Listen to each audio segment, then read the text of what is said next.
Déjà, dans un tout premier temps, pas se laisser avoir par les chiffres. C'est-à-dire que la lecture vraiment simpliste, c'est de dire, regardez, ce ne sont pas les étrangers qui commettent le plus d'infractions. Ce qu'il faut voir, c'est tout le temps remettre en perspective avec les 8% qu'ils représentent sur le territoire. Et vous avez donc là donné quantité de chiffres, où en le mettant en regard avec ces 8% de présence, on voit bien qu'il y a une surreprésentation, que ce n'est pas une question, c'est un sujet qu'on doit traiter. Et il faut aussi le mettre en regard avec le nombre de détenus qu'on a. On a donc 25% de détenus étrangers pour 8% d'étrangers sur notre sol. Donc c'est pas une surprise.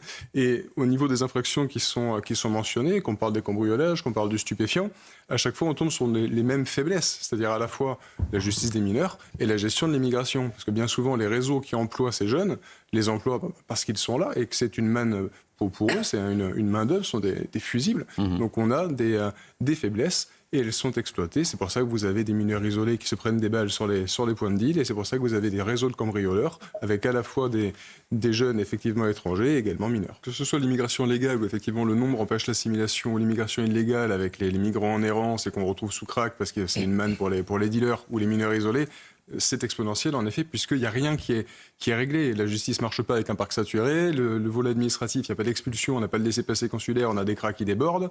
Et au niveau de la gestion de la psychiatrie, on l'a vu, il y a aussi un souci, parce qu'ils passent sous les radars par définition, les clandestins, on ne peut pas les suivre et les traiter.